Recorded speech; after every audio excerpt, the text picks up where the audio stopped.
Salut Bart. Salut Mounia. Alors, je t'ai pas vu depuis très très longtemps, mais on se connaît depuis très longtemps. C'est vrai. Alors à l'époque, je pense, j'étais chez Isaïe ou j'étais chez Shipstead même. Non, t'étais chez Isaïe. J'étais déjà chez Isaïe. Ouais. Et donc un jour, Barthélemy Fend m'envoie un mail pour une start-up qui s'appelle Abrigo. Ouais. Est-ce que tu veux raconter un petit peu Ouais, brièvement, on était on cherchait, on essayait de craquer le marché de la rencontre. Ouais.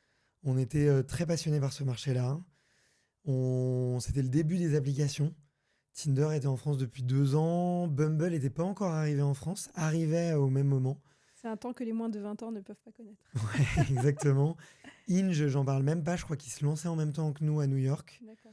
Euh, et à l'époque, on consommait beaucoup de podcasts et on s'est dit, tiens, ça nous intéresserait en fait d'avoir des podcasts qui parlent d'amour, et notamment avec des femmes brillantes, talentueuses, et aussi de comprendre, de parler un petit peu de santé mentale. C'était aussi un petit peu le début. C'était déjà en fait dans tes Ouais. trucs, justement. Mm. On va arriver au sujet de notre épisode, mais tu avais déjà ça en tête, je crois. Ouais, Sur d'essayer de exactement. craquer un peu ce qui fait que quelqu'un réussit ou pas, ce qu'il fait dans la vie, quoi. Enfin, est-ce qu'il y Ouais, avait déjà un peu exactement. cette notion? Mais avec l'angle de l'amour, tu vois. Ouais, De savoir, ouais. est-ce que, en fait, la question c'était un peu, Mhm. est-ce que l'amour, est-ce que les relations, c'est un booster de carrière? Et c'est vrai que c'était un peu cliché et avec le recul, tu vois, un peu stéréotypé de donner la parole que à des femmes. Mais on se disait que c'était aussi c'était bien aussi en fait de le faire avec des femmes qui s'ouvraient un peu plus facilement sur ces sujets Ouais. et ouvraient un petit peu la parole.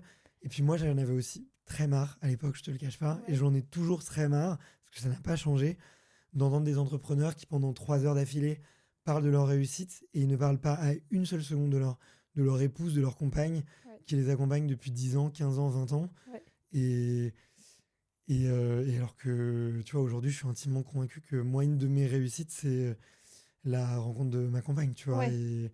Et sans elle, c'est sûr et certain, je ne serais pas là où je suis aujourd'hui. Ouais. C'est ma meilleure amie, c'est ma confidente, c'est mon associé. Ouais. Euh, donc, j'ai trouvé la réponse à la question que je posais au podcast et Mais je c'est t'avais ça. proposé. Ouais. Je t'avais proposé parce que je te voyais de loin. Je me disais, tiens, Mounia, c'est une des premières femmes VC en France. T'étais assez libre aussi pour parler des sujets peut-être un peu plus intimes. En tout cas, c'est le ressenti que j'en avais de Ouais. toi. Et T'as su j'avais que j'allais gardé être coach avant que je le sache, en fait. Bah, peut-être j'ai pressenti, ouais. Tu vois, par Et les c'est vrai que tu entrepreneurs que je m'avais choisissais. posé des questions surprenantes. Enfin, à l'époque, ça m'avait surpris. Maintenant, ça me paraît évident. Hmm. Mais dans le podcast, tu m'avais demandé de parler de ma relation. Bah, à l'époque, j'étais encore avec le papa de mes enfants, avec Julien, avec qui j'ai eu une relation pendant 18 ans. Et donc, tu m'avais dit, oui, mais le fait d'avoir cette belle relation dans ta vie, quel impact ça a dans ta carrière Effectivement, tu posais ces questions-là. Et puis, c'était intéressant aussi de les poser à des femmes qui, peut-être, ah, mais si, en fait, même nous, ça peut avoir un impact sur notre carrière, la façon dont on vit notre vie amoureuse, notre vie affective et familiale, quoi. Ouais. Ah, c'est marrant, tu as été vraiment précurseur.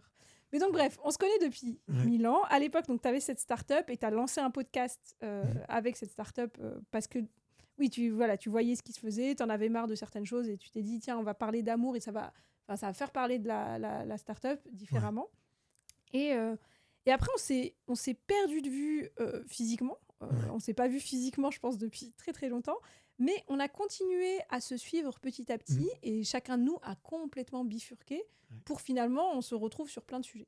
Et comme je te le disais justement quand je t'ai appelé, moi je te vois de loin, je te vois sur LinkedIn, je vois le podcast que tu as lancé qui cartonne, etc. Et je me suis dit, tiens, c'est intéressant parce que Bart, à un moment, il a laissé tomber ce monde des startups. Il est allé plutôt dans le monde de la création de contenu. Tu m'arrêtes si je dis des bêtises. Hein. Et là, il se révèle, il cartonne. Non seulement de l'extérieur, en tout cas, tu vas nous dire la vérité, mais de l'extérieur, je me dis, mais tu as l'air hyper épanoui. Et en plus, les chiffres sont là, ça marche. Tiens, est-ce que ce chemin, cette bifurcation, est-ce qu'elle a été facile? Est-ce qu'elle n'a pas été facile? D'où elle vient? Et aussi, l'impression que j'ai eue de l'extérieur, c'est que justement, tu as misé à fond sur ta santé mentale, sur les routines de santé mentale. Et donc aujourd'hui, voilà, je voulais t'inviter parce que je me suis dit, hyper intéressant. C'est rare, en fait, les start-upers qui deviennent créateurs de contenu. Il y a quand même, c'est quand même deux mondes qui se regardent et qui se méprisent un peu. Tu vois, comment toi, tu as fait ce shift? Est-ce que ça a été douloureux ou pas? Déjà, peut-être raconte justement un peu ton parcours depuis Abricot. Abricot, c'était ta première boîte? Je sais plus. Non, c'était pas ma première boîte. Ouais. J'avais monté 2 boîtes avant, donc j'avais un petit peu d'expérience. C'était très tech aussi, donc en tout cas très web à chaque fois. Et ouais, non, bah écoute, il y a eu des petits succès, des échecs. Abricot, ça s'est mal terminé. Je pense une expérience humaine compliquée où, voilà, un peu le cas classique où on se déchire en se séparant, des intérêts qui sont plus du tout alignés, une vision qui est plus du tout alignée. Moi, j'ai eu 6 mois très durs, on va dire. J'ai eu 2 crises un peu existentielles dans ma vie, qui étaient assez proches finalement. Je pense que la première n'était pas aboutie et a mené à la deuxième, et la deuxième a été vraiment un gros changement dans ma vie. Mais donc, 2017 et 2018, effectivement, on arrête Abricot. Pour moi, c'est très dur. Je me remets beaucoup en question. Je pense que je manquais un petit peu d'estime de moi-même et je pensais que c'était beaucoup de ma faute si on avait échoué, si la relation n'avait pas tenu. Euh, j'ai lancé le podcast, tu vois, Extraterrien à ce moment-là, en me disant j'ai besoin de raccrocher un truc que j'aime bien, qui me fait vibrer. Et surtout, tu sais, j'y allais un peu avec le cœur, avec l'intuition, en me disant tiens, j'écoute plein de podcasts, j'en ai lancé un avec Abricot, mais c'est pas allé jusqu'au bout et tout. Et chercher un thème, c'était. Donc je suis allé chercher les thèmes un peu de l'enfance. Et moi, j'ai fait sport, études, tennis. Et je me suis dit, ouais, j'ai un peu ce goût d'inachevé dans le sport où toute ma jeunesse, j'étais dans la performance du sport, mais j'étais pas au bon endroit, tu vois. J'étais pas au bon endroit, explique. Bah, c'était pas le bon sport, c'était pas. J'avais pas ouais, le bon entourage pour le faire, mais j'avais envie de performer, en fait, j'avais envie de prouver des trucs. Je pense que je fais partie de ces gens qui aiment beaucoup progresser, qui aiment avant tout la progression, et le développement et la construction. Et dans le sport, tu t'éclates parce que c'est une quête permanence. Mais bah voilà, enfin, le tennis, c'est un sport euh, presque toxique pour la santé mentale parce que tu dois absolument battre l'autre. Donc tu es dans un rapport de combat, d'affrontement, de duel. Que tu sois dans un bon jour ou dans un mauvais jour, que tu aies des bonnes sensations, des mauvaises sensations, que tu aimes ton adversaire ou que tu le détestes. Ouais. Donc tu vois, il y a des conflits mentaux qui sont très compliqués, que tous les joueurs de tennis comprennent, et qui font que moi j'ai beaucoup d'admiration pour les joueurs de tennis. Donc bref. Mais donc tu t'es dit, je retourne, j'ai besoin Ouais, d'un projet qui me nourrit à un moment où c'était très difficile pour toi. ouais, Et tu te dis, bah tiens, j'ai fait sport-études tennis, j'aime la performance, j'aime ouais. grandir, j'aime progresser. Qu'est-ce que je peux faire de tout ça? C'est comme ça que tu lances un peu Extraterrien? La première question, tu vois, la première ligne éditoriale, c'était d'aller voir des sportifs et de leur dire pourquoi tu as réussi et pas moi. Ah, hyper C'était, intéressant. tu vois, c'était de comprendre un Ouais. peu qu'est-ce que moi j'avais manqué, j'avais pas compris, j'avais pas réussi. Je la trouve géniale, cette question. Ouais, ouais, ouais. Tu sais, c'était assez humble, c'était assez naïf aussi, tu vois, et j'ai eu beaucoup de chance, que ça a beaucoup plu à la fois aux athlètes d'essayer d'un peu d'être dans cette dimension de coaching. Oui. Euh, et en même temps, moi, j'avais ma quête spirituelle et je pense que ça a beaucoup plu à l'audience parce que dans l'audience, on a eu beaucoup des athlètes de haut niveau qui venaient écouter euh, parce que les athlètes partageaient vraiment leurs clés de la réussite selon eux. Et beaucoup de gens qui, comme moi, et malheureusement dans le sport, tu sais, c'est un peu comme dans le monde des startups. Il y a beaucoup de candidats, très très peu d'élus. Et tu vois, le nombre de personnes un peu comme moi qui ont fait du sport en rêvant de haut niveau et qui n'ont jamais réussi, on a beaucoup beaucoup plus. Tu vois. Ouais. Donc, donc on a tout de suite capté une audience, ça a tout de suite un peu marché. C'est parti comme ça. J'ai retrouvé un job dans le monde des startups. Dans l'accompagnement aussi. Donc, tu vois, ça rebondit peut-être un petit peu avec toi ce que tu as fait. Moi, c'était plutôt sur la partie formation et développement au tout début. Donc, on faisait quand même beaucoup de coaching. Mhm. Euh, et au bout de 3 ans, je me suis dit, non, mais en fait, de toute façon, je suis pas fait pour être salarié. Mais les 3 ans de salariat, c'était une façon aussi de te reposer, de reprendre un peu de souffle, ou comment tu vois ça? Ouais, mais j'ai beaucoup bossé. J'ai D'accord. beaucoup bossé, je me suis cherché. Parce que tu essayais Euh, encore de te prouver quelque chose? Enfin, c'était quoi le sujet? Il y avait un besoin de sécurité qui était certain. Euh, je pense qu'au début, il y avait beaucoup de sens dans ce que je faisais, et plus ça avançait, moins il y en avait.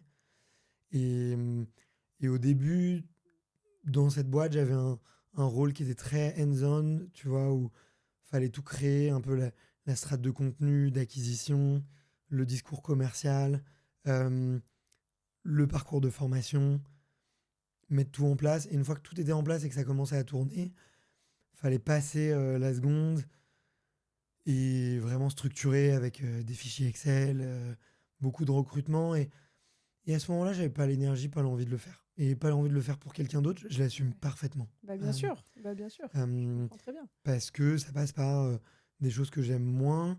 Et il fallait que je trouve peut-être mon duo à qui déléguer les choses que j'aime moins. Et j'ai pas réussi à le trouver aussi Mm. dans l'équipe. Et puis, j'ai eu une deuxième un peu phase compliquée où je pense que j'ai eu une séparation amoureuse Mhm. avec la mère de mon fils. Mhm. J'ai eu 6 mois de fête, un peu de drogue aussi, tu Crise vois. d'ado plus. Ouais, Ouais. exactement. Bah, De mm. recherche de moi-même. Mhm. Mais où t'es allé peut-être pousser un peu des limites, c'est ça que tu dis? Ouais. J'ai fait vraiment une grosse dépression. D'accord. J'ai vraiment fait une grosse dépression. Mm. Euh, Et pendant ce c'est temps-là, pas... t'arrivais à gérer extraterrien? Ça continuait à grandir? Je Enfin, le faisais... je le faisais dans ma chambre. C'est un peu ma bouffée d'air frais, tu vois, qui me, qui me faisait du bien. Et c'était le moment du Covid, donc je le faisais à distance. Et ça m'allait bien de me cacher derrière une webcam et de pas rencontrer les gens en vrai alors que j'étais pas bien dans ma peau, quoi, à ce moment-là. ouais. Donc, Mais quand même, c'est un projet qui, dans un cadre Covid, t'obligeait pas à sortir, qui te portait quand même dans une période très difficile. ouais, Ouais. complètement. Ouais. Et Complètement. les audiences étaient déjà là? Les audiences grandissaient Donc, tranquillement. J'ai eu la chance ouais. d'être là au bon moment aussi, au bon endroit, parce qu'on n'était pas Mais beaucoup. de ce que j'entends, dans un moment difficile où tu parles de grosse dépression nerveuse, ça donnait aussi, j'imagine, un peu de poids à ton estime de toi, à te dire que, ben, si, Ouais, regarde, je fais un truc bien, quoi. ouais, exactement. Mm. Exactement. Et c'est le moment où moi, je me suis mis à écrire dans des carnets. Et c'est un des trucs, si on parle de routine de santé mentale après, c'est la première chose que j'ai mis en place, c'était d'écrire tous les soirs 3 fiertés. Ah, c'est Et génial. tu vois, Ouais. au début, c'était rien, tu Et vois. t'as fait ça tout seul ou quelqu'un te l'a conseillé? Je sais plus, je crois que je l'ai écouté, je sais plus quelle est la première personne qui me l'a dit, mais un podcast, tu vois, Mm. sur la psychologie, sur la santé mentale, et je me suis mis à le faire, et ça m'a beaucoup, beaucoup aidé. C'est ouf ce que Et un tu dis, truc qui ça revenait me. souvent, Ouais, c'était, franchement, j'ai rencontré une championne olympique aujourd'hui. ouais, c'est ouf. Ouais. Mm, Réalise, t'as mm, passé 2 heures avec elle, même à mm, distance. mm, Et quand vous avez raccroché, vous avez éclaté de rire mm, sur un moment gênant. mm. Après, tout le reste, c'était plus compliqué. Mais il y Mais avait ça, ça. c'était ça. Mais c'est super important ce que tu dis. Enfin, euh, parce que donc, moi, la méthode 108 milliards, donc la méthode de mon entreprise de coaching, elle est extrêmement basée sur l'écrit. C'est-à-dire que quand je l'ai développée, cette méthode, j'ai rien inventé. Je me suis juste posée un jour, je me suis dit, OK, Mounia, toi qui as vu des tonnes de coachs, qui a fait je sais pas combien de formations, qui a vu plein de thérapeutes et tout, c'est Hmm. quoi les trucs qui ont été game changer dans ton dev perso? D'abord, et puis après avec mes clients. Et le truc qui est sorti en premier, c'est quand quelqu'un m'a fait écrire et pas juste parler. Ça a Ouais, été clé. Et là, ce que tu ajoutes aussi, c'est non seulement donc, cette routine d'écriture, donc elle est si simple que. Enfin, mais après, le problème, c'est que beaucoup de gens ne le font pas. Toi, ce que hmm, j'entends, c'est que tu l'as entendu dans un podcast et tu l'as fait. ouais, Euh, et, et ce que j'entends aussi, c'est que tu as écrit 3 fiertés. Moi, je dis beaucoup aux gens, oubliez tout ce que je vous ai raconté. S'il y avait un truc à retenir, c'est d'écrire, moi j'appelle ça les gratitudes. hmm, C'est très similaire en vrai. ouais, Et on pourrait justement rentrer dans le détail de le lien entre gratitude et estime de soi. Mais par exemple, moi, quand je dis aux gens d'écrire leur gratitude, je leur dis, c'est hyper important qui est par exemple, qui est en fait de distinguer 3 types de gratitude différentes. hmm, Il peut y avoir une gratitude qu'on peut appeler envers les éléments. ouais, Ah, il a fait trop beau aujourd'hui, j'ai quand même de la chance, ma maison est agréable, ou un truc ouais, comme ça. Gratitude envers les gens. Ah, mais je suis tellement grateful de mon amoureux, de mes enfants, voilà, des gens autour de nous, de mes parents ou quoi. Et de surtout pas oublier celle que tout le monde oublie et que je pense qui est dans la case des fiertés, gratitude envers moi-même. Hmm. Et typiquement, en plus, c'est un bon endroit pour faire dialoguer ton toi du présent avec ton toi du passé. Par exemple, moi, dans mes gratitudes envers moi-même, j'écris très souvent à la Mounia de 2014 qui a arrêté de fumer. Je me dis, bah ouais, sur le moment, c'était chiant pour elle, mais elle l'a fait et aujourd'hui, moi, ça me permet de. Et je trouve que voilà, dans les fiertés, dans ce truc-là, c'est hyper important. Et ce que j'entends là, donc je le répète aux gens, et notamment tous les gens qui n'ont pas envie d'aller. Vous n'avez pas besoin d'aller faire un coaching. Alors, je tue mon business, parce que je sais qu'il y a plein de gens qui vont le faire quand même. Mais si vous voulez pas apprendre un coach, si vous voulez rien faire, écrivez vos gratitudes, vos fiertés. Mais toi, ce que j'entends, c'est que tu l'as fait. C'est ça la différence, en fait. Ouais, Tu vois, si on fait la même question que toi, tu as posée aux sportifs de haut niveau sur OK, comment ça se fait que toi, tu as réussi et pas moi, bah, là, ce que j'entends en santé mentale, c'est que toi, ce conseil que tout le monde connaît, que tout le monde a entendu 1 million de fois, tu l'as mis en place dans ta vie et dans un moment hyper difficile. Mais tu vois, pour te donner un élément de réponse, je crois que c'est... J'ai retrouvé la personne. Je crois que c'est Mathilde Becerra. Et c'était une interview que j'avais faite avec elle. Elle a eu une grosse dépression à cause de son poids. Elle fait de l'escalade. Donc beaucoup de jugement du corps. Il faut que voilà, tu vois, un rapport au corps assez particulier. Et elle avait fait des moments très compliqués. Et je sais qu'elle me parlait de se réapproprier un peu son corps, sa santé mentale par l'écriture. Et, et ça m'avait parlé, tu vois, alors que tu vois, on n'avait pas spécialement connecté humainement dans l'interview, mais c'est un moment où j'avais besoin d'entendre ça et ça a été efficace. Et pour rebondir sur les gratitudes, maintenant j'ai trois fiertés, trois gratitudes Ouais. qui sont plus envers les autres. Et c'est juste que pendant que j'étais un peu dépressif, les gratitudes, ça marchait pas trop. Tu vois, C'était trop difficile. Ouais. bah, en fait, ça me faisait encore plus culpabiliser parce que je me disais, j'ai tout pour être aimé, j'ai tout pour réussir, j'ai tout à disposition pour être heureux, mais je le suis pas. Ouais, Et ça me faisait me sentir, vraiment pas bien.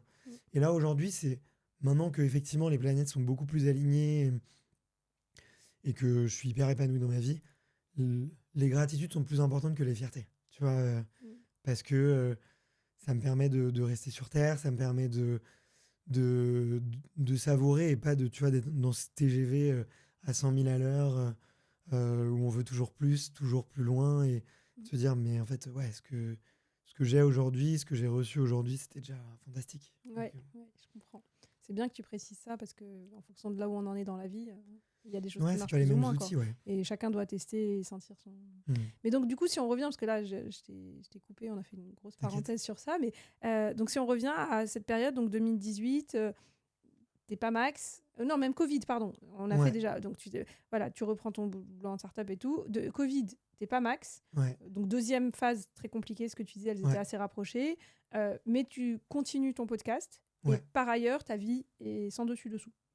Si exactement. D'accord. C'est un bordel monstre, comme on pourrait le nommer. Ouais.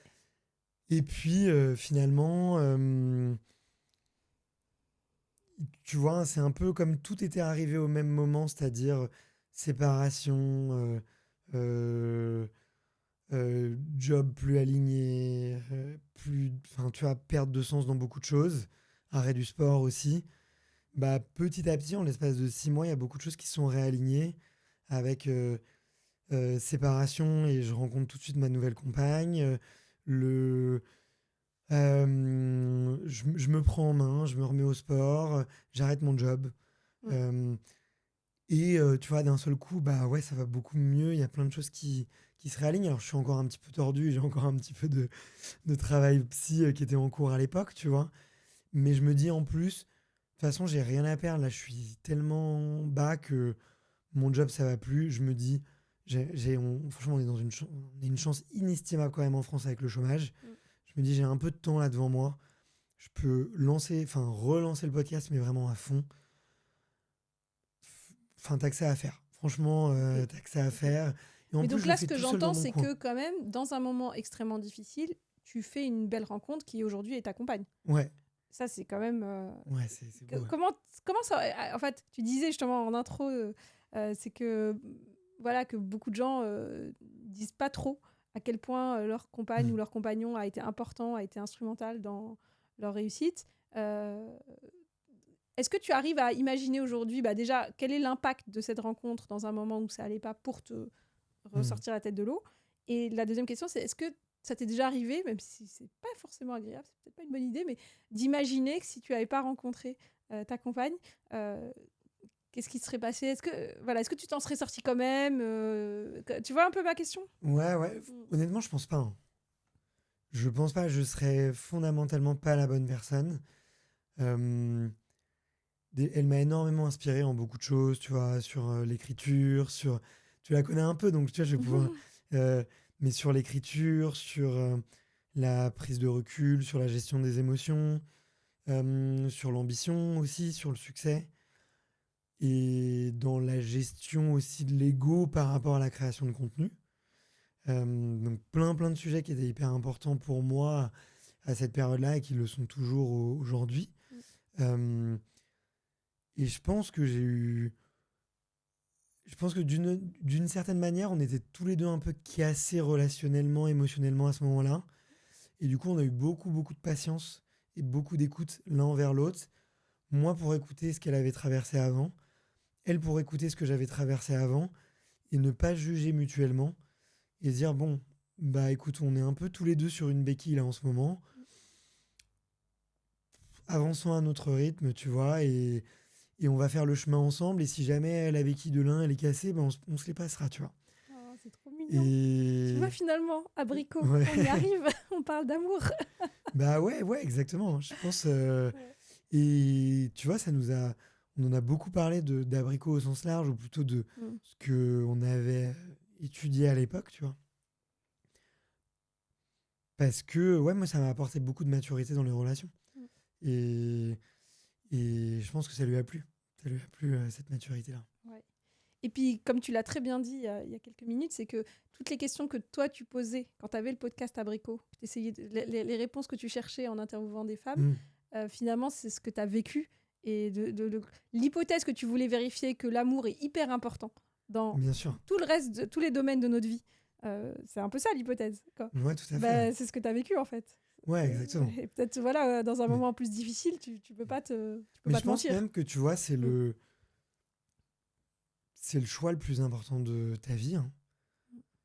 Enfin, au-delà de, tu vois, si on parle business, et peut-être que tu voudras aller là-dessus. Enfin, c'est un peu ce sur quoi tu voulais aller, sur, tiens, est-ce que je suis créateur de contenu? Est-ce que je suis entrepreneur? Est-ce que je suis salarié? Est-ce que je vais dans la tech? Est-ce que je suis coach? Bien sûr, c'est des sujets qui sont fondamentaux. Mais une personne qui t'écoute le soir sur tes doutes, sur les questions de ah tiens, je devrais faire plutôt du coaching ou faire plutôt du contenu, ou tiens, est-ce que je devrais faire les deux?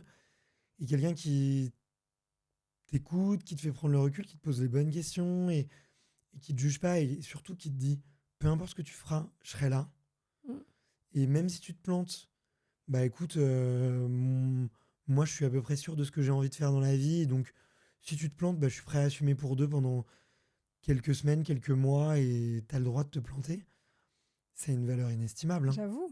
C'est franchement... Il faut la garder, celle-là. Bah ouais, non mais et tu vois, et je le sais aujourd'hui.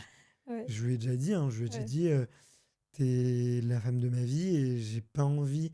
Et ça me fait trop du bien d'y croire. Ouais. Tu vois, de me dire, c'est la bonne personne. Mais c'est hyper intéressant parce que juste avant qu'on enregistre, on s'est dit un peu, je te dis, mais je veux qu'on parle de ça. Et on n'a pas spoté qu'on allait parler de ça. Et là, je suis extrêmement touchée par ce que tu sors. C'est hyper important, en fait. Donc, tu vois, moi, j'adore le podcast parce que ça m'emmène jamais là où je crois que je vais aller. Et c'est très bien. Et ça nous empêche pas d'aborder bien sûr. tout le reste. Mais je pense que tu as dit un truc clé, quoi. Et finalement, même si ça fait un peu cheesy comme ça, mais dans un moment assez dark, il y a un ange gardien, en fait, qui est arrivé dans ta vie. Et tu l'as pas... Voilà, t'as rien fait pour, entre guillemets. Enfin, je veux dire, ça s'est fait, et voilà. Et cette personne a été capable de dire, écoute, on y va, t'inquiète, ça va aller. sans te demander trop à un moment où tu pouvais, l'image des béquilles dont tu parles, sans te demander trop à un moment où tu n'étais peut-être pas en mesure de donner plus, etc. Je trouve, je suis hyper touchée. Bah écoute, dès qu'on parle d'amour et de relations et que tu vois, c'est il y a une part de ouais, ça parle un petit peu à tout le monde et je pense pour moi et pour elle aussi, j'espère, mais l'histoire est belle à ce niveau-là, tu vois, c'est que on se fait vraiment vraiment grandir et je crois en l'âme sœur. Moi, j'ai eu mes parents qui sont, je sais pas pour toi, mais moi j'ai eu mes parents qui sont encore ensemble aujourd'hui. Ma, Mon père a eu des moments très durs de santé mentale à un moment à cause du boulot. Ma mère aussi a eu des moments très durs. Elle a eu des soucis de santé aussi récemment. Et, euh, et je les ai vus vraiment traverser des moments difficiles, mais ne jamais se lâcher, tu vois. Oui, ça t'a vachement inspiré. Et ça m'a inspiré de me dire, ça peut arriver dans la vie. Et ils ont un espèce d'amour inconditionnel où ils se posent même plus la question de est-ce qu'ils doivent rester ensemble ou pas. Tu sais, ils n'ont pas le choix et ils se soutiennent. Et ils auraient pu trouver 1000 raisons de se séparer. Et aujourd'hui, je suis hyper heureux d'avoir trouvé une personne où je me dis tiens, j'ai envie d'aller jusqu'au bout. En ayant vu mes parents et les petites erreurs qu'ils ont fait, la communication, l'éducation, les petites choses comme ça. Mais de me dire, bah ouais, ils m'ont transmis cette valeur-là de penser les choses comme si elles allaient durer jusqu'à la fin, quoi. Ouais, je vois ce que tu veux dire. Alors, moi, c'est un peu différent. Je pense pas du tout la même chose que toi. Moi, j'ai décidé de me séparer après 18 ans. Ouais. Et en plus, alors que tout allait bien, entre guillemets. Enfin, il n'y a pas eu du tout de... Et d'ailleurs, aujourd'hui, on est extrêmement amis. Et moi, ma vision, c'est plutôt les personnes, et notamment les personnes avec qui tu fais des enfants ou avec qui tu fais un vrai bout de chemin. C'est des gens... Moi, je construis les relations pour qu'elles soient toujours dans nos vies. Et qu'on se dise, la relation ira... Enfin, je vois plus la relation comme un truc qui s'arrêtera jamais, plutôt que la relation amoureuse qui, elle, peut s'arrêter. Mais ça veut pas dire justement qu'on peut pas compter sur l'autre et tout. Au contraire, j'aime bien cette image de comment partir du principe que nos relations peuvent être amenées à évoluer. Et quand tu sens que l'évolution est là, embrasser cette évolution dans l'amour et pas dans en fait je veux tellement pas que ça évolue que inconsciemment mon seul way out c'est de casser le truc. Parce que je pense que c'est une erreur dans nos sociétés de pas. Mais ça veut pas dire voilà que j'entends ce que tu dis de personnes qui se lâchent pas quoi qu'il arrive. Mais pour moi, il y a plein de façons de pas se lâcher et c'est pas. Il faut pas non plus que si à un moment les gens sont plus bien dans leur couple ou veulent vivre autre chose, comment est-ce qu'ils peuvent le faire de manière avec beaucoup d'amour. Pour moi, c'est aussi un sujet. Mais ouais, c'est un autre débat. Mais tu mets le doigt sur le fait qu'on vit dans une société qui ne sait pas transformer les relations et qui y met fin plutôt que d'apprendre à les transformer, de changer de statut. C'est difficile parce que ça demande toujours des phases de transition qui sont parfois un peu douloureuses ou inconfortables, ou en tout cas qui sont de la nouveauté. Et on sait à quel point le cerveau humain il a peur de la nouveauté, il n'y est pas prêt.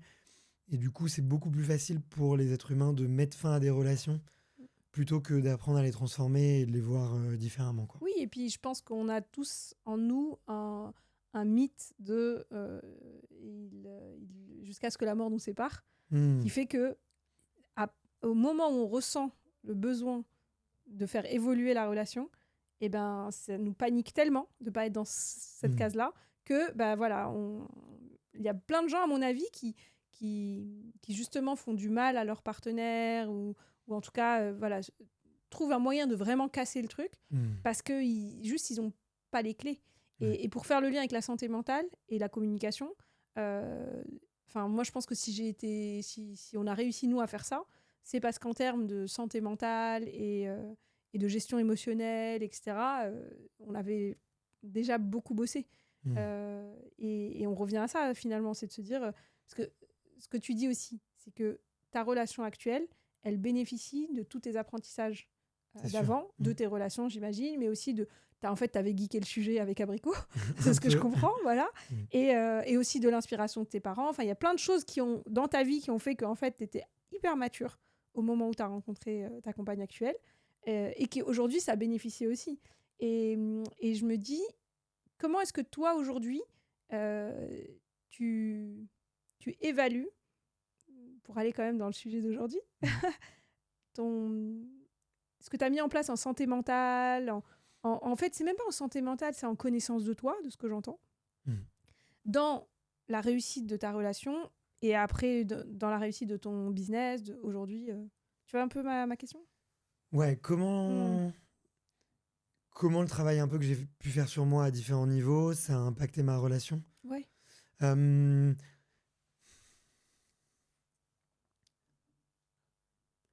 la question, elle n'est pas facile parce que notre relation, elle a été très fluide depuis le début et elle a été un peu, comme tu l'as très bien dit, un aboutissement de plein de travaux et de plein d'exercices qu'on a fait sur nous avant. Oui. Donc c'est difficile, tu vois, de... Hmm. Là où, tu vois, tous les exercices que je peux faire aujourd'hui, c'est un peu pour m'aider mon perso sur le boulot, ou sur ma gestion des émotions, ou d'autres relations, tu vois, Mhm. avec les parents, avec les entourages, certains Mhm. amis et tout. Donc, la question, ouais, elle est pas évidente, mais le, je sais que, mine de rien, j'ai, je me suis beaucoup remis en question, moi, à chaque fois qu'il y a eu des relations qui ont pris fin. Mhm. Où je me suis beaucoup posé la question de tiens, qu'est-ce qui me fait vraiment, vraiment plaisir? Et il y a eu un switch un peu mental à un moment, dans, dans de l'écriture, dans une psychothérapie, dans des lectures aussi, qui était de pas chercher une personne qui m'amuse ou qui me fait envie, mais d'aller naturellement vers une personne qui me fait du bien. Super intéressant. Et au début, j'ai pas peur de le dire, notre relation, elle était un peu platonique. C'était calme, on se voyait, on dînait, on parlait, on refaisait le monde. Euh, Même pas un petit bisou. Il y avait, bien sûr que si, il y avait du désir, tu vois. Ouais. Mais par rapport à moi, en fait, moi, j'ai une température. Moi, je suis un peu feu. Hmm. J'ai envie d'aller très vite. Très vite, je vais en vacances. Hmm. J'ai invité en week-end hyper rapidement. Très vite, j'intègre la personne dans ma vie. Et ça va à 100 à l'heure. Et là, en fait, c'était pas sur mon rythme. C'était sur le rythme qui me faisait du bien, en fait. J'avais besoin Hmm. de quelqu'un qui me faisait redescendre d'un étage, qui me Prendre faisait le prendre le temps. temps, mais j'en avais besoin, en fait, Oui, aussi. t'étais pas prêt, c'était un moment où t'allais Ouais. pas.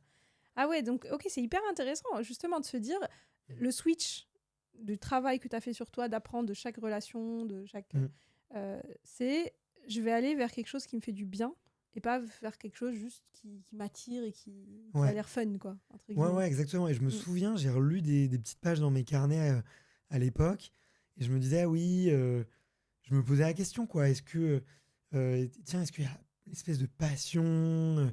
tu vois, le truc Et qui... ça aussi, c'est un mythe très construit dans nos têtes, Ouais. qu'une relation, elle doit être passionnelle, qu'elle doit être. Tu vois, que ça, Mm. c'est plus, entre guillemets, c'est une meilleure relation. Enfin, on a pris le temps de déconstruire ça, mais dans les contes de fées, on va dire dans l'inconscient populaire, une relation passionnelle, elle est stylée, Mm. versus une relation où ça se passe bien, où c'est calme, où il n'y a pas de, Ouais. il y a pas de vagues. Ouais, ouais, Ouais. exactement, ouais. Ouais. Et finalement, moi, précédemment, Mhm. j'avais eu des relations passionnelles, mais jusqu'au côté toxique. Mm. Mm. Et, euh, et au début, c'était déroutant. Et finalement, j'ai accepté un peu de me dire, de, de remettre en question cette, cette croyance, cette idée reçue, et de me dire, bah, même si c'est calme, même si c'est lent, en fait, ça me fait du bien, ça me, ça me réconforte. Mm. Et ouais, je pense que c'est ça. Et il y a eu des moments où je me disais presque, est-ce qu'on est vraiment amoureux? Est-ce que c'est ça l'amour? Et en fait, oui, passer une soirée au lit de 20h à 2h du matin, sur l'oreiller, juste à discuter, en fait, Mm. bah finalement, ça me rend hyper heureux, ça nous apaise mutuellement. Et c'est des moments de construction de relations qui sont inestimables, en fait. Oui, oui, c'est ça. Et effectivement, comme tu dis, ça a pu te dérouter, mais ça t'a mis sur un chemin beaucoup plus long Ouais, terme, de ce ouais, que je ouais. comprends.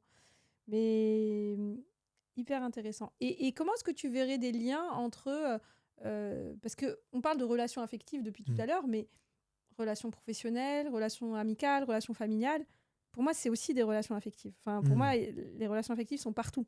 Il y Ouais. en a certaines... En fait, on colle des étiquettes sur les relations. Et d'ailleurs, même les débuts de relations amoureuses, c'est un bon exemple d'endroit où on ne sait pas quelle étiquette poser. Est-ce que tu es en couple? Est-ce que tu n'es pas en couple? Est-ce qu'on se voit? Est-ce qu'on se date? On fait quoi, quoi? Ben, je sais pas, tu vois. Ouais.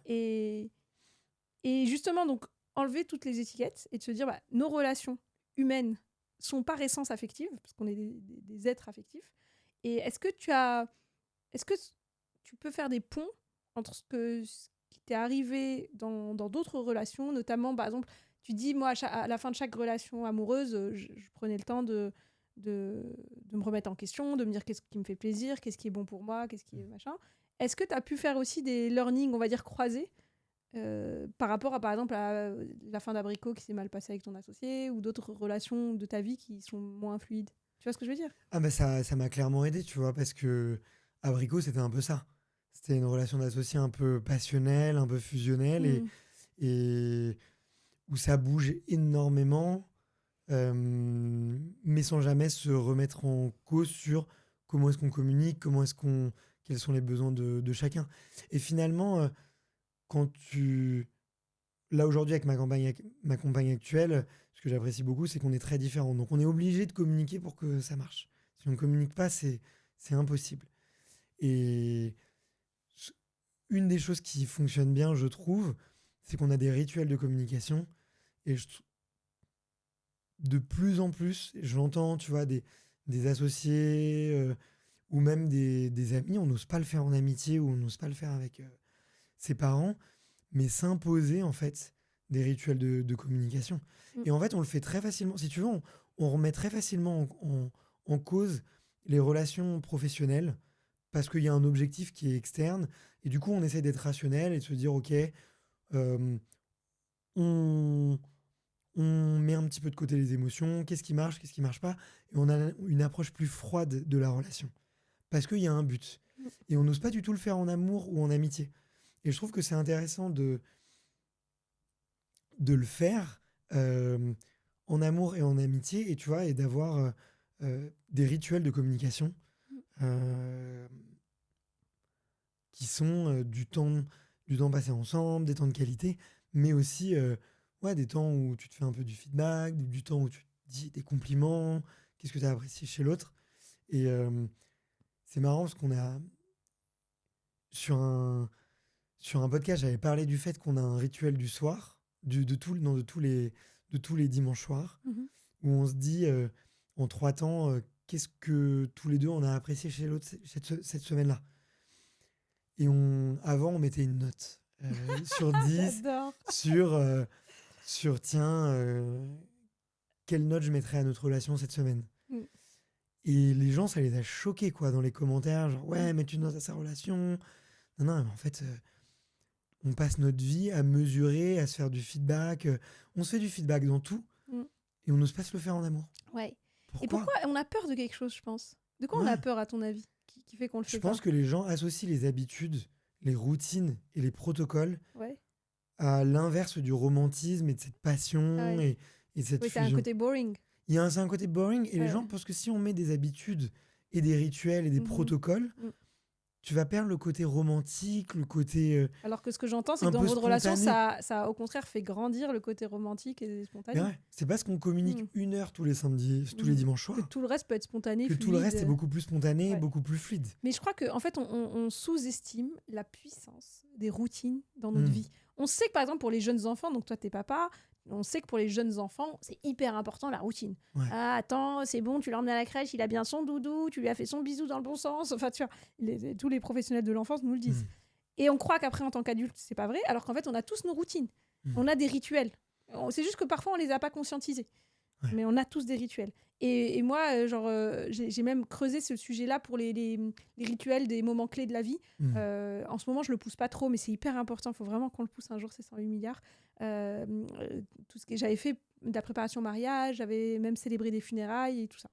Et donc, voilà, pour ces moments Mm. clés de la vie, de se dire, ma conviction très forte, c'est que le rituel, et donc le rituel, c'est le mélange entre la parole et le symbolique. Alors, Ouais. tu sais que sur ce podcast, je t'invite, mais j'ai invité un prêtre il n'y a pas longtemps. Super. C'était fabuleux. J'écouterai. Franchement, écoute-le. En plus, il s'appelle Gabriel Ringlet et il a écrit justement un livre sur la puissance du rite, mais dans un truc libre, pouvoir se réinventer justement. Parce que nous, on s'est arrêté à se dire le rite, c'est la religion. Et donc, à partir du moment où peut-être la religion ne nous parle plus, ou en tout cas, on s'y retrouve pas, on laisse tomber. Moi, j'aime bien dire, on jette le bébé avec l'eau du bain. Alors qu'on est des êtres fondamentalement touchés par le rituel. Et lui, il m'avait donné Même une la définition. cérémonie, de manière générale. Mais oui, Il faut qu'il y ait du public, il faut qu'il y ait des objets. Mais bien sûr, c'est ça. Codifier un peu. Et oui, mais même dans les... Donc ça, c'est les rituels un peu des moments clés, mais même dans les rituels du quotidien, et rien que se dire, le dimanche soir, on se retrouve. Et après, peut-être, je ne sais pas si c'est ce que vous faites ou pas, mais en fait, peut-être observe que vous avez déjà du symbolique. Peut-être que vous vous retrouvez au même endroit de votre appart, ou peut-être que vous commencez toujours la conversation d'une certaine manière. Enfin, il y a sûrement des choses qui se sont mises en place, que c'est vraiment fondamentalement humain. Et j'avais beaucoup aimé ce qu'avait dit Gabriel sur ce que c'est qu'un rituel. Il m'a dit, c'est de faire de l'ici et maintenant de l'au-delà.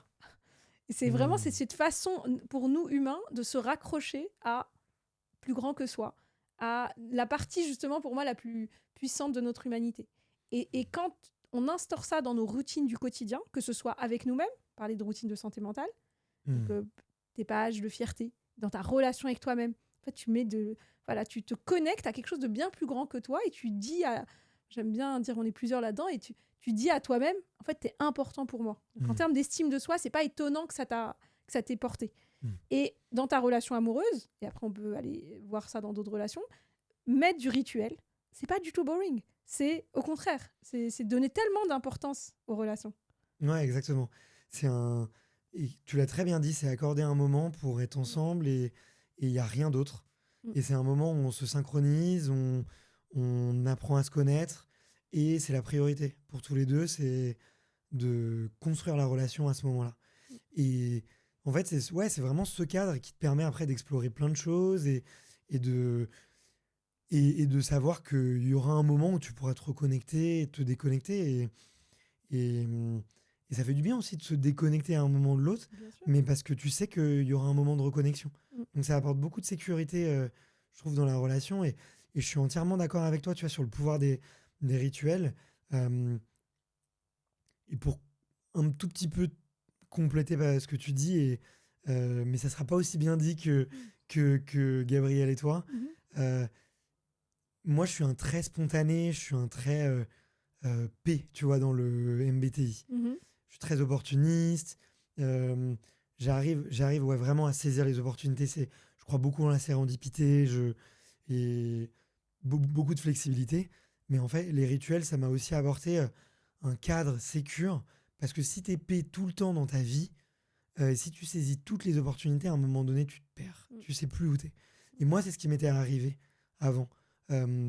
Où, effectivement, dès qu'il y avait un nouveau truc qui brillait, qui m'attirait, ça pouvait être une personne pour une relation, ça pouvait être un business, ça pouvait être un nouveau sport, un nouveau type d'entraînement, je fonçais dessus et j'oubliais les fondamentaux. Et les rituels, c'est ce moment de connexion avec moi-même où je me dis, c'est ça qui me fait du bien, c'est ça qui fait que je progresse et que je construis, tu vois, une vision et un chemin, quoi. Ouais. Donc c'est doublement important, je pense, tu vois. Ah, c'est hyper fort, et puis ça nous fait une magnifique transition vers ok, donc tu parles donc des rituels de communication dans ton couple. Ouais.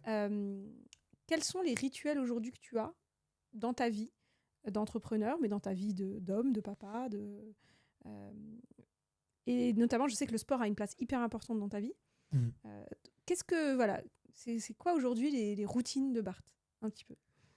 Il y en a beaucoup. Ça n'a pas toujours été comme ça. Faut vraiment le savoir. Il y en a beaucoup. Et je mets la pression aux gens en disant mais moi je fais ça. Non, mais je teste aussi beaucoup de choses. Il y a des choses que je jette à la poubelle et si tu veux, je pourrais t'en parler. Il y a des choses qui viennent, qui s'en vont. Mais en tout cas, ce que j'ai compris, c'est avoir des petites routines du matin ou des petites routines de journée. C'est ça ça me rentre dans le présent. Pourquoi ? Parce que dans ma tête, je sais pas, il y a 108 milliards de personnes qui se parlent. Et à un moment, il y a des moments, c'est important de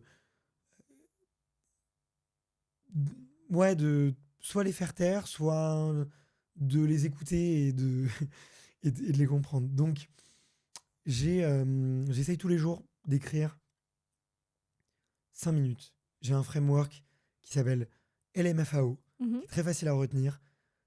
3 lignes, c'est sur la liberté, donc j'écris ce que je veux. Vraiment, ce qui me passe par les têtes, le sujet du jour, le sujet d'hier, mais vraiment 3 lignes libres, 3 lignes de merci, gratitude, 3 lignes de fierté, 3 lignes d'apprentissage et 3 lignes d'objectifs, mes 3 tâches les plus importantes de la journée. Et si j'ai ça, ça me cadre. tu vois. J'adore, elle est J'ai FAO. tout. Et ça me Nous, cadre. on a Ouais. 4 questions pour les journaling 100 milliards. La première, c'est comment ça va, virgule ton prénom. Donc, si tu le fais, tu fais comment ça va, Bart. C'est un peu, je pense, tes 3 lignes de liberté. La deuxième, c'est de la gratitude. What am I grateful for, avec ce que je t'ai dit tout à l'heure, donc pour les éléments, pour l'extérieur, machin. Et après, c'est les worthy moments. Qu'est-ce que j'ai vécu ces derniers temps dont j'ai envie de me souvenir. Et ça peut être, je suis allée chercher mes gamins à l'école et on a tellement rigolé sur le chemin. Comme ça peut être, oh là là, j'ai signé le contrat du siècle aujourd'hui, j'ai envie de m'en souvenir, quoi. Et d'ailleurs, c'est trop marrant de relire ça. Tu vois, récemment, moi, j'ai relu mon journal de 2023 où j'avais écrit tiens, j'ai signé un nouveau client aujourd'hui, il s'appelle Raph, il a l'air vraiment chouette, je pense qu'on va se marrer. C'est celui qui est devenu mon associé. Trop bien. J'allais jamais le deviner quand on a bossé ensemble en coaching. Donc voilà. Et après, la dernière question, c'est un peu tes objectifs. C'est nous, on la formule en disant what should I do to win the day, the week ou ce que tu veux. Mais c'est quoi la chose importante ou les 3 choses importantes Et ça permet aussi de gérer après tes priorités, d'annuler ce que tu as besoin d'annuler pour dire ok, si à la fin de la semaine j'ai fait ça, je peux partir en week-end en paix, quoi. Ouais. Et c'est assez proche. Et j'aime bien Très LMFAO, proche, ouais. ça. Je m'inspire de tes questions parce que ça les permet de les formuler, tu vois, différemment et des fois d'avoir d'autres angles, tu vois. Et je pense dans un rituel d'écriture, c'est vrai que c'est toujours bien de garder son rituel, mais c'est aussi des fois de prendre un petit pas de côté pour aller écrire d'autres choses et, et là-dedans, bah, j'ai un autre rituel, c'est tous les dimanches, je prends une question de James Clear. James Clear qui a un blog et notamment son freebie, son lead magnet, c'est 300 questions d'introspection à se poser. Et c'est des questions vraiment très très très très larges, certaines sur les relations, sur les habitudes, sur les objectifs, sur l'estime de soi, sur ce qu'on pense de la société.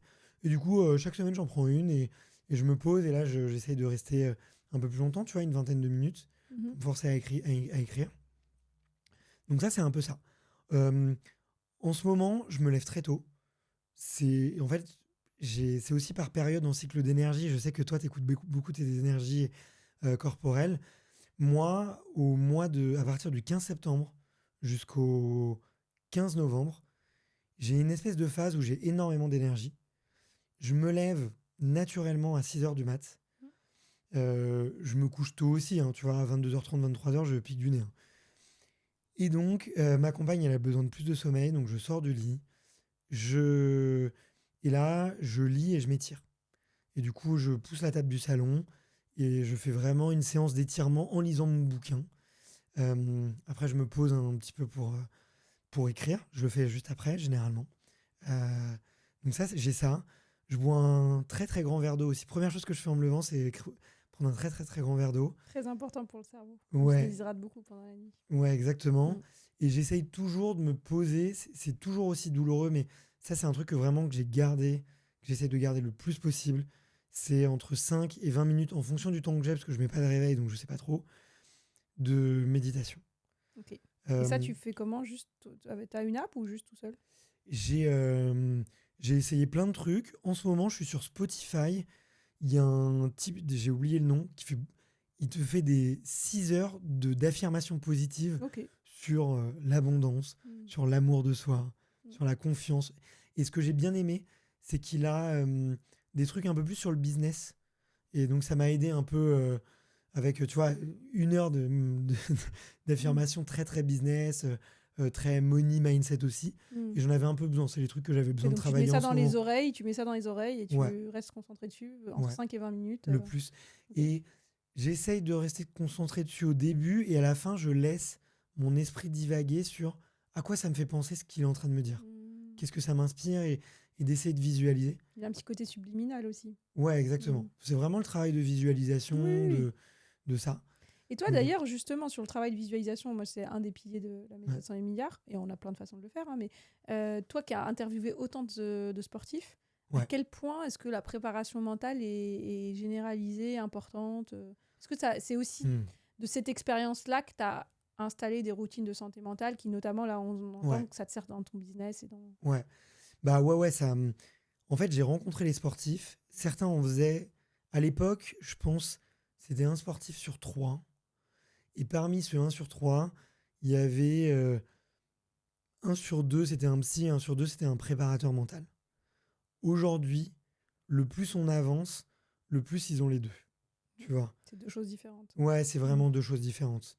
Et moi, je leur encourage à faire les 2. Vraiment, c'est vraiment différent. Tu vois, de pouvoir lâcher, évacuer toutes tes pensées négatives, avoir quelqu'un en qui tu fais confiance, que tu vois toutes les semaines, tu peux tout lui dire. Et c'est OK. Et quelqu'un que tu peux voir peut-être un peu moins, mais qui va te donner des clés à des moments spécifiques pour la performance, c'est très différent, je pense. Et en fait, beaucoup de préparateurs mentaux aussi, il y a longtemps, étaient des psychologues du sport. Ils n'avaient, tu vois, ils n'avaient pas forcément toujours les clés, toujours les outils, tout ça. Et il y a beaucoup d'ego dans le monde du sport de haut niveau. Et donc, une psychothérapie, tu vois, toutes les croyances qu'on peut entendre sur la psychothérapie, elles sont x10 dans le sport de haut niveau. Le côté, je suis fort, j'ai pas besoin de ça. Ça, complètement. Donc, maintenant, tu vois de plus en plus de gens qui deviennent, parmi les préparateurs mentaux ou les coachs, les psys, qui essaient d'avoir un maximum d'outils et qui essaient d'avoir une approche aussi de psychothérapie. Tu peux me dire tout ce que tu veux. Ou en tout cas, d'apporter vraiment le sentiment d'écoute, qui est fondamental et qui est primordial. Donc, c'est un peu l'évolution. Tu vois, maintenant, c'est devenu fondamental. Pour certains sports, c'était nécessaire et vital. Par exemple, le ski. Quand tu t'élances dans une piste de ski à 150 km/h, si tu tombes, tu meurs. Enfin, ou si tu tombes, tu as un très très gros accident. Et tu dois avoir aucune peur. Tu dois vraiment... Ça, moi, c'est ce qui m'impressionne le plus. Eux, ils passent des heures et des heures à se refaire la piste dans leur tête. Tu vois. Et ça, tu vois, c'est... Là, on comprend tout de suite. Ouais, on comprend que c'est une nécessité absolue de faire de la préparation mentale dans ces cas-là. Ouais, exactement. Et ça paraît logique. Enfin, si tu vois une fois du ski à la télé, tu te dis, ouais, effectivement, lui, il faut qu'il répète. Les pilotes de Formule 1. Ou ça va tellement vite dans leur cerveau que ça doit devenir un réflexe, un naturel. Et moi, j'ai rencontré des pilotes de Formule 1 qui me disent, pendant que je conduis, ça m'arrive d'avoir des pensées de qu'est-ce que j'ai mangé hier soir. Tellement ils sont dans leur truc. Tellement ils sont dans un flow. Tellement ils sont dans... Ouais, c'est leur mode automatique. Moi, j'aimerais bien, c'est le mode automatique qui conduit. Quoi. Et la visualisation, ça te permet de programmer ton mode automatique pour savoir quoi faire au moment. Exactement. Ouais. Donc, tu vois, ça, c'est hyper intéressant, tu vois, de voir. Et puis, des fondamentaux sur aussi la fixation d'objectifs qui sont apparus. Voilà, c'est vraiment important d'avoir un carnet, d'écrire. Tu vois, et typiquement, il y avait plein d'athlètes qui me disaient « Ouais, je fais pas de préparation mentale. » Puis tu continues la discussion, tu leur dis « Ouais, t'écris tes entraînements ?»« Ah ouais, j'écris tous les jours. J'écris ma séance du jour, comment je me ressentais. Je mettais un petit peu mes émotions, mon ressenti après ma séance. » Je dis, mais ça, c'est un des outils... tu vois, un des outils les plus importants dans la préparation mentale. C'est énorme, j'adore. Donc, oui, il y en a plein qui le font sans le savoir qu'ils le font. Ouais, exactement. exactement. Je comprends.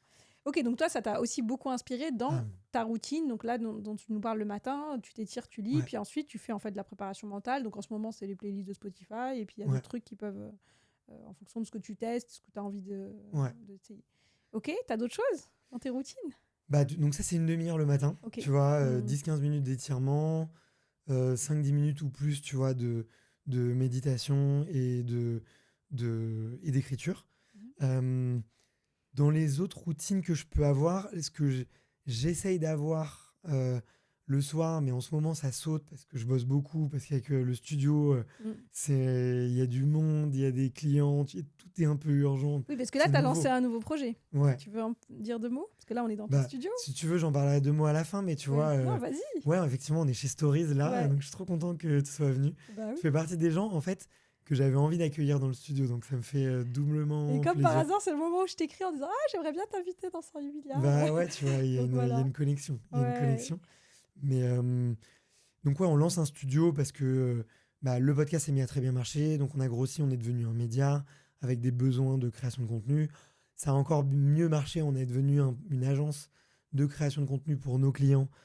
Donc on avait besoin encore plus de lieux de tournage et donc besoin, pourquoi pas capitaliser dessus en ayant un lieu. Puis moi j'ai fait un peu la tournée des studios de podcast, des studios vidéo à Paris. J'étais un peu déçu de l'accueil, déçu du professionnalisme par moment. Et moi j'aime bien, j'ai passé quand même pas mal de temps dans des hôtels un peu premium, dans des restaurants haut de gamme. Et j'avais envie d'amener les codes du haut de gamme ou l'attention, la personnalisation ou l'attention aux détails que je pouvais avoir dans le studio. Et donc c'est bien, oui, dans nos décors, mais on a tous des très bons décors, mais c'est aussi, bah, on a 6 sortes de thé différentes, on a un steamer, un sèche-cheveux. Si tu arrives et que tu es un peu froissé, des petits trucs comme ça, une belle salle de maquillage, voilà, voilà, des petites attentions. Je Bref, confirme, c'est quali. on a envie que le moment de tournage soit un bon moment. Ouais. Tu vois, on vient tourner, certes face à la caméra, mais c'est tout ce qui est à côté qui est important. Bah, bien sûr, et pour faire que, justement, on parlait de préparation mentale pour le skieur, il faut Exactement. vraiment pas qu'il pense à autre chose. Bah, le podcasteur, ses invités surtout, qui sont souvent, à la limite, le podcasteur, il a plus l'habitude, mais Ouais. ses invités, ils n'ont pas toujours l'habitude. Les 5-10 minutes avant l'enregistrement sont fondamentaux. Ouais. De sentir un peu, bah, justement, moi j'aime bien dire à mes invités, mettez les pieds sur la table, on discute, on oublie qu'il y a des caméras, on oublie qu'il y a un micro, et Ouais. juste, vous êtes à la maison, quoi. Ouais. Donc, si tu arrives à recréer ça, c'est génial. Bah, écoute, longue vie à Stories. Bah écoute, merci. Ouais, donc on Ouais. a fait un très très gros lancement. Ouais. Ça démarre 3 ou 4 fois mieux que nos prévisions, avec des personnalités exceptionnelles. Tu vois, on a eu Marine L'Orphelin, Clémentine Sarlat, des docteurs hyper connus, des commandos du GIGN, des champions olympiques, et Mounia Arka, Genre. qui sont venus tourner, tu Ouais. vois. Et donc moi, ça me fait hyper plaisir. Et donc, bon, Donc, une tes routine routines que du j'ai un peu soir, perdue, voilà, ouais. c'était le soir, parce que bah, tu as un tournage qui se termine à 19h30, tu discutes avec ton client, tu prends le temps, l'invité te dit « mais j'adore, je peux voir les autres salles au fait Ah mais c'est trop bien, je vais revenir, mais vous n'êtes pas disponible dans 2 semaines, tiens j'ai un truc. » Donc les routines du soir, elles ont complètement explosé. J'ai le sport quand même le soir, D'accord. essentiellement. Mais c'était quoi les routines du soir? Et du coup le soir, j'ai un brain dump où je note dans ma to-do tout ce que je m'étais noté de faire d'aujourd'hui, mes trucs. Pour dormir en paix, quoi. Pour dormir en paix, et je les classerai le lendemain. Et après, c'est un truc qui a beaucoup fait jaser. J'ai un fichier Excel qui contient une 30aine de lignes et je coche tous les jours une case. C'est comme un bullet journal, mais tu vois, je coche des cases chaque jour sur une 30aine de critères. La première chose que je fais, c'est je note mon niveau de bonheur aujourd'hui. Ensuite, je note mon niveau de fierté. C'est un peu différent, tu vois. C'est différent, ouais. effectivement. Je note mon niveau de stress aujourd'hui. Je note est-ce que j'ai rigolé aujourd'hui? Est-ce que j'ai vu des amis? Est-ce que j'ai eu une conversation inspirante? Tiens, aujourd'hui, je vais cocher. Ouais. Est-ce que j'ai fait l'amour? Ouais. Est-ce que j'ai mangé mes 5 fruits et légumes? Est-ce que j'ai pas fumé? Est-ce que j'ai pas bu? Est-ce que j'ai pas pris de drogue? En fait, j'ai commencé ce fichier-là parce que quand ça allait pas. Quand ça allait pas et que j'étais dans tous mes travers. Ouais. Et que même une journée cochée, c'était un succès. D'accord. Ouais. Et même maintenant, tu vois, je m'autorise. Tu vois, je reconnais une fois tous les trimestres, je m'autorise un week-end tu lâches les où je débranche. Ouais. Tu vois, le nouvel an, mon anniversaire, une semaine de vacances choisies, définies, un mariage. Tu vois. Voilà, c'est ça que je vais cocher. Donc, ne pensons pas que je suis parfait, parce que beaucoup de gens pensent que je suis parfait. C'est ça, et pas du tout. J'ai mes moments où je débranche et je m'autorise à reconnecter avec En fait, moi, ce que j'entends, c'est que t'étais, entre guillemets, tellement pas parfait que tu as mis en place tout ça pour pouvoir autoriser tes imperfections à être dans ta vie sans te foirer ta vie, quelque part. Ouais, exactement. Et moi, quand je t'entends, tu peux avoir beaucoup de gratitude pour ces moments difficiles, parce que ça a fait de toi un athlète de la santé mentale. Parce que la question qui me taraude depuis tout à l'heure, c'est à quel point ça a été pour toi facile ou difficile de mettre en place ces routines dans le temps. Donc j'entends qu'il y a des périodes où elles explosent en plein vol, parce qu'en ce moment tu viens de lancer un nouveau projet entrepreneurial et que voilà. Mais n'empêche que il y a plein de choses qui tiennent. J'entends que le matin, ça tient. Ouais. Tu vois, le sport, ça tient. C'est ça Ouais. que je comprends. Donc, en fait, c'est ça aussi la question, c'est à quel point la plupart des gens ont vraiment du mal à faire tenir ces routines-là dans le temps. Donc, ils lisent Miracle Morning, ils le font pendant 4 jours et puis après, ils lâchent complètement. Ouais. D'ailleurs, c'est ce que je dis, moi, maintenant, je forme pas mal de coachs. Je leur dis, on a de beaux jours devant nous parce que le cerveau d'Homo sapiens est ainsi fait que si tu as rendez-vous avec ton coach, tu vas mettre tes baskets et tu vas aller courir. Si tu n'as pas rendez-vous avec ton coach, alors que le parc est en bas de chez toi, tu vas peut-être pas y aller. Ouais. mais chez toi, est-ce qu'il y a des difficultés à mettre en place les routines ou peut-être que tu as une compétence Le particulière? fichier Excel, ça m'a énormément aidé. Parce que Oui, t'as mais un suivre le petit fichier Excel, c'est, tu vois, il y a plein de gens qui Ouais, vont se dire ouais, je bien vais faire sûr. un fichier Excel et qui au bout de 3 jours vont pas le suivre. Comment tu as fait pour le suivre? C'est vrai, c'est vrai. Mais en tout cas, c'est l'habitude qui me permet de suivre toutes les autres. D'accord, ok. Parce Donc que quand même. est-ce que j'ai lu aujourd'hui? Est-ce que j'ai médité? Est-ce que je me suis étiré? Est-ce que je suis allé Ouais. courir? Ouais. Tu vois, est-ce que j'ai donné de l'amour Ouais. aussi, tu vois? Ouais. Euh, et c'est ça, mais tu vois, c'est un peu la routine un petit peu centrale. C'est ça que j'entends, c'est qu'il faut trouver peut-être sa clé d'entrée qui Ouais, permet ensuite de ouais. mettre en place d'autres choses. Et que toi, le fichier Excel a été la clé de... Bah ouais, parce que ça me Ouais. rappelle tout ce que je dois faire tous les jours pour me sentir bien. Et tous les trucs que j'ai envie de faire tous les jours. Ouais. Tu vois, et il y a des trucs qui sont douloureux. Genre, dans mon fichier Excel, j'ai contacté un prospect par jour. Quoi qu'il arrive, tous les jours, je dois contacter un nouveau prospect. Au début, c'était un truc que je détestais faire. J'aimais pas la prospection, j'avais l'impression de déranger. Classique. Tu vois, un rapport avec la vente, rapport avec l'argent et la promotion de soi-même qui était compliqué. Maintenant, c'est devenu un truc que j'adore. J'ai besoin de cocher cette case. Parce que maintenant, ton mode automatique, c'est habitué. Ouais, exactement. Parce que je suis content d'arriver devant mon fichier Excel et de dire tiens, c'est super aujourd'hui. Tiens, c'était quel client? Ah, mais ouais, lui, en plus, il m'a adoré. Il me suit sur LinkedIn. Il sait ce que je fais. Ouais. Ah, lui, je suis sûr, je vais le signer. Ça va être. Ouais. Lui, et puis lui, on va passer des bons moments ensemble. Oui. Tu vois, là, je suis content. Donc, tu vois, ça, ouais, c'est un peu l'habitude qui a fait switcher toutes les autres, qui les a transformées en plaisir et en auto-satisfaction de cocher cette case. Et à la fin d'une journée, quand j'ai coché toutes les cases, mais je suis tellement content. Donc ça t'arrive de cocher toutes les cases? Ouais, ça m'arrive. Ah ouais. Et c'est les journées un peu... c'est les journées vacances-travail où... ouais, où j'ai vraiment, tu vois, 2 heures pour mes routines à moi, où j'ai un peu le moment, où j'ai un peu... Ouais, ça m'arrive de tout cocher, ouais. Ouais, ouais. Et quel conseil tu donnerais à ceux qui nous écoutent et qui disent non mais lui, c'est un extraterrien, j'arriverai jamais à faire ce qu'il fait. Est-ce qu'il y a... C'est quoi pour toi le MVP, comme on aimait bien dire dans le monde des startups, le minimum viable product des routines, des routines Alors, je le mettrais en 3 points. Première chose, mettre en place un déclencheur de la routine qui soit visible. Typiquement, t'as envie de... Il y a une routine que tu as envie de mettre en place, toi, en ce moment? Je réfléchis. Franchement, celles que j'ai déjà et qui sont en mode automatique, elles me vont. Est-ce qu'il y a quelque chose que je voudrais rajouter? Sûrement. Ah tiens, je vais prendre avec l'écriture. Ouais. Je vais prendre avec l'écriture. Donc, le mode d'emploi pour insérer une nouvelle habitude, on prend l'exemple, l'écriture. Première chose, le déclencheur.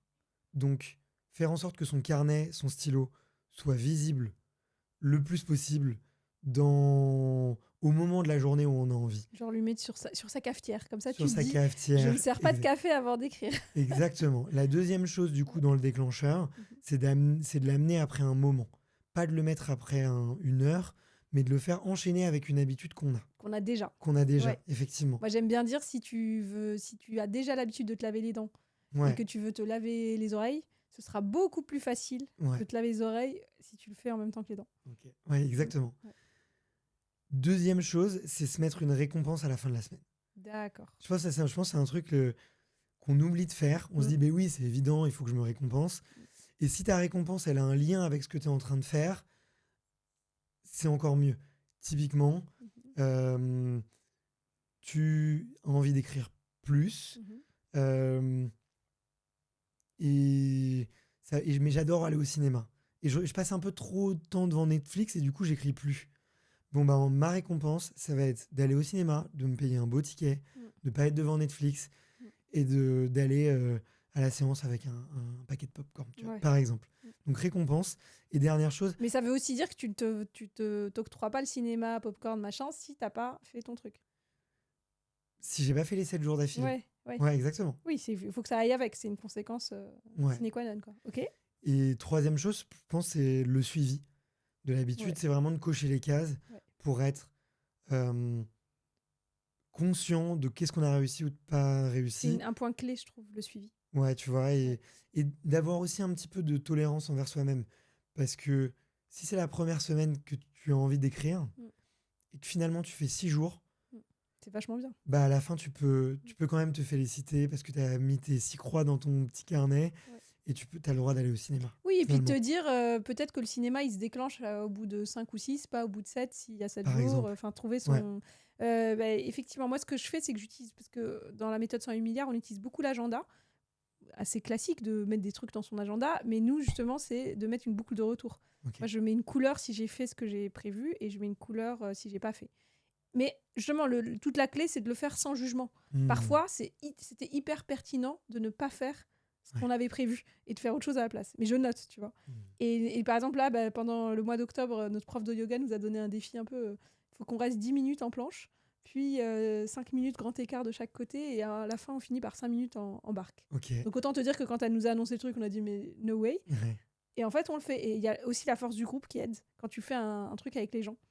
Parce que tu as de l'accountability. Ouais. Et la première chose que j'ai fait quand elle avait même pas fini de nous expliquer le défi, je me dis, oula, ça va être dur. Je suis allée dans mon agenda, je me suis fait un petit créneau récurrent en haut, défi, sur tout le mois d'octobre.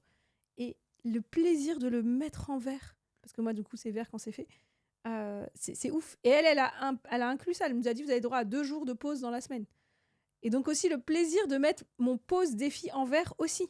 En me disant, je dis à mon cerveau, t'as vu, je t'ai écouté. On fait la pause aussi. C'est pas juste de se punir, entre guillemets, c'est aussi de se récompenser sur, j'ai écouté ton rythme et je t'ai pas... Mais ouais, le petit côté, la fierté de juste dire, tiens, c'est coché ça, c'est fait. Ah ouais, mais c'est bête comme bonjour et bonsoir, mais qu'est-ce que ça fonctionne. C'est dingue. Et ça devient une source de récompense en soi, quoi. D'ailleurs, tous les outils un peu de to-do list l'ont un peu utilisé pour le gamifier avec la case à cocher, le truc qui se barre, de temps en temps une petite animation et tout. Mais t'as lu Atomic Habits ? Bien sûr. Oui, c'est exactement tu vois, c'est un des livres qui m'a beaucoup aidé, qui m'a beaucoup structuré. Je me cherchais beaucoup à me dire, j'ai besoin de routine, mais comment est-ce que je fais ? Et ça m'a beaucoup inspiré. En plus, dans l'approche du livre, tu vois, ce qui est intéressant, c'est qu'il y a pour le business, mais c'est aussi, tu as des danseuses, tu as des artistes, tu as des sportifs, tu as des gens de tout horizon. Ça peut te donner plein d'idées différentes. Et ça donne beaucoup d'idées différentes. Ouais. Mais en tout cas, ce que tu peux peut-être mettre dans tes fiertés ce soir, parce qu'avec mon métier, je vois beaucoup de gens hyper successful, qui sont admirables. Tu es un champion de la routine et de l'habitude. Franchement. Bon, écoute. et je pense que ça... Là, tu vois, je connais un peu mieux. C'est pas du tout boring, parce que quand on regarde, en fait, le succès énorme que tu es en train de créer, moi, je te vois, encore une fois, je te vois de l'extérieur, et je me dis, waouh, c'est ouf tout ce qu'il a fait ces derniers temps. Donc, je sais pas si tu réalises, tu vois. Je pense que tu dois beaucoup à ton... C'est même plus qu'une compétence, c'est à ta zone de génie d'avoir installé assez facilement, relativement facilement dans ta vie, des routines. La plupart des gens, c'est ce qui leur manque, entre guillemets. C'est le pas qui leur manque pour atteindre ce qu'ils veulent. Donc, encore une fois, tu vois, ça a été... Il y a la vue de l'extérieur, il y a ce que je te dis maintenant. Et le dessous caché de l'iceberg, c'est qu'il y a plein de routines que j'ai abandonnées. Et c'est OK. Et tu vois, des routines qui avaient l'air bien chez les autres. Tiens, j'en ai une dernière, c'est la douche froide. Et tu vois, j'ai mis beaucoup de temps avant de la faire. Et je me disais, mais je voyais tellement de gens le faire et tout. Finalement, ça marche très bien. Mais il y a plein de trucs que j'ai pas tenu parce que ça m'allait pas, ça me convenait pas. Et j'ai vraiment gardé celle qui, je sens, m'apporte quelque chose de positif, quoi. Mais c'est ça, c'est que tu as testé plein de choses et avec le temps, tu as trouvé tes routines à toi qui fonctionnent. Mais bravo. Bah écoute, merci. Bon, on va se quitter là-dessus. Bah écoute, merci infiniment. Merci beaucoup de m'avoir accueilli. C'était des questions très pertinentes, je trouve, et tu vas chercher loin, donc j'ai pris beaucoup de plaisir. Eh ben, écoute, merci à toi de m'avoir accueilli chez Stories aujourd'hui et je suis ravie d'avoir reconnecté avec toi. Mais pareil, à bientôt. À bientôt.